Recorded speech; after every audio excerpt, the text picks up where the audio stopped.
Friends, airlines की आज की बड़ी खबरों में स्वागत है आप सभी लोगों का। आज की इस वीडियो में हम लेकर आए हैं दुनिया भर से जुड़ी हुई एयरलाइंस और ट्रैवल से कुछ बड़ी और ज़रूरी खबरें। तो फ्रेंड्स, बिना किसी देरी के शुरू करते हैं आज का वीडियो। एयरलाइन से पहली बड़ी खबर ले लेते हैं फ्लाइटों के किराए को लेकर। आपको बता दें कि भारत सरकार ने अभी तक दुनिया के कई सारे देशों के साथ एयर बबल्स के तहत उड़ानें चालू नहीं की है, जिस कारण से अब उन देशों में बहुत कम उड़ानें ऑपरेट हो पा रही है। इससे फ्लाइटों के किराए में काफ़ी ज़्यादा बढ़ोतरी देखने को मिल रही है। आपको बता दें कि अभी की आ रही रिपोर्ट के अनुसार जिन पैसेंजर्स को भी ऑस्ट्रेलिया, सिंगापुर, जापान और न्यूजीलैंड जैसे लोकेशंस पर जाना है, तो उन सभी पैसेंजर से फ्लाइट का किराया 2 गुने से 3 गुना ज़्यादा वसूला जा रहा है।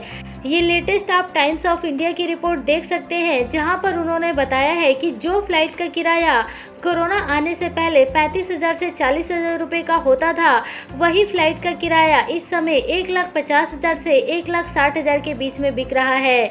इन सभी के चक्कर में इस समय आम इंसान का सबसे ज़्यादा नुकसान हो रहा है, जो कि उसको 3 गुने से भी ज़्यादा रकम खर्च करके ट्रैवल करना पड़ रहा है।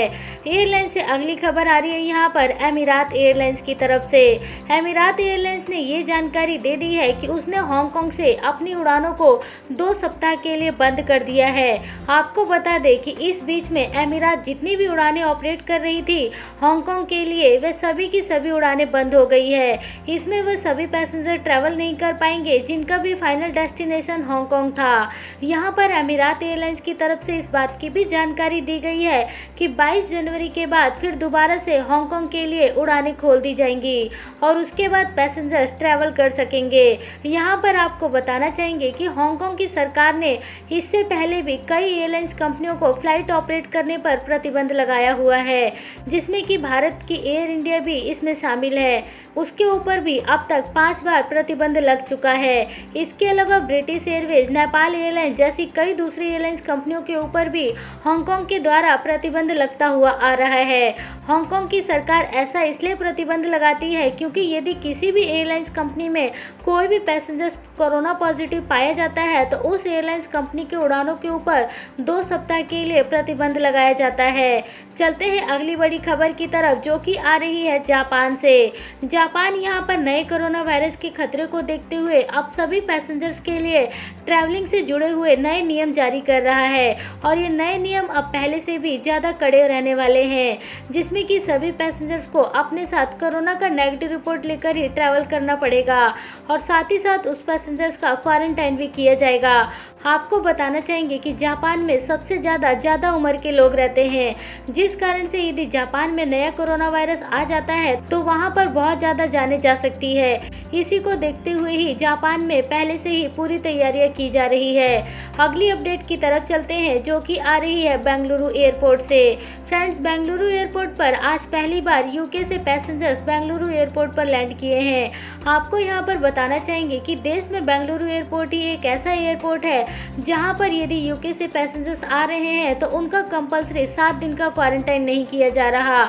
इसके अलावा यदि कोई भी पैसेंजर दिल्ली एयरपोर्ट या फिर मुंबई एयरपोर्ट पर ट्रैवल करके आ रहा है, तो उन सभी पैसेंजर्स का कंपलसरी 7 दिन का क्वारंटाइन किया जा रहा है।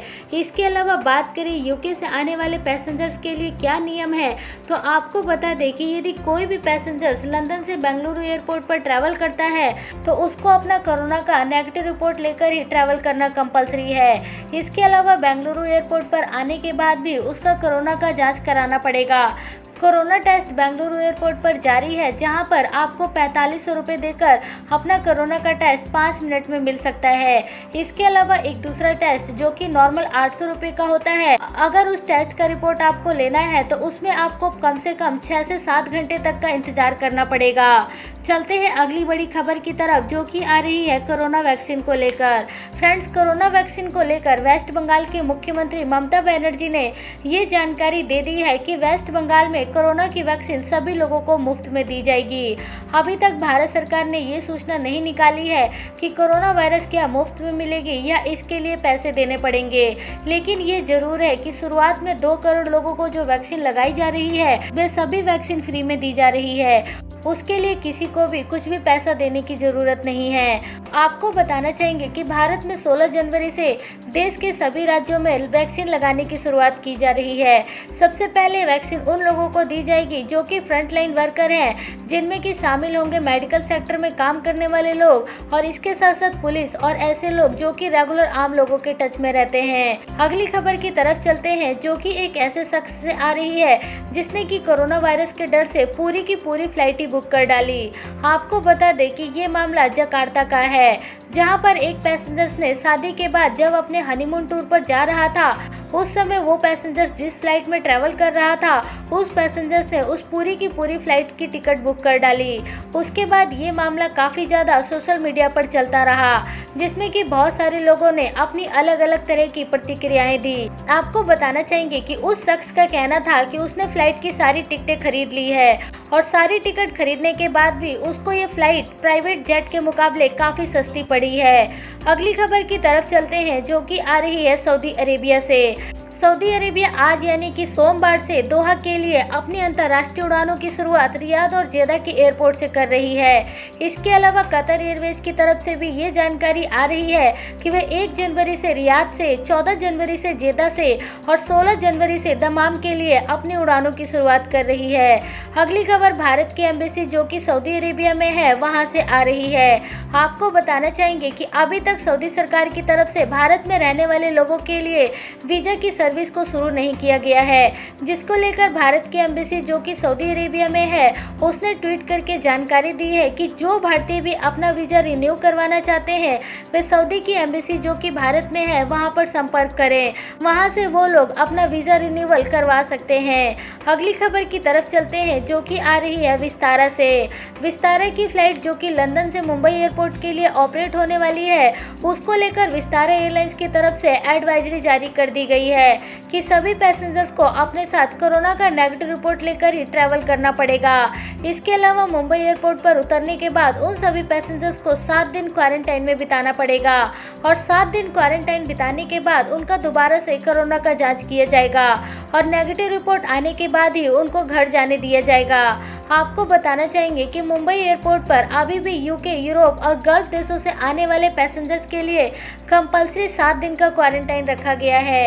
अगली अपडेट आ रही है यहाँ पर एयर इंडिया से। एयर इंडिया की फ्लाइट जो कि सैन फ्रांसिस्को से बेंगलुरु के लिए ऑपरेट हो रही थी, उस फ्लाइट को चलाने के लिए सभी की सभी महिला क्रू मेंबर्स को ही रखा गया था। आपको बता दें कि 17 घंटे की इस फ्लाइट को ऑपरेट करने के लिए पायलट्स और बाकी सभी क्रू मेंबर सभी की सभी महिलाएं थी जिन्होंने इस फ्लाइट को ऑपरेट किया है। ये पहली बार है जब इस तरीके का रिकॉर्ड बनाया गया जिसमें कि इतनी लंबी दूरी की फ्लाइट को केवल महिलाओं ने ही ऑपरेट किया है। अगली और आखिरी खबर ले लेते हैं वियतनाम से।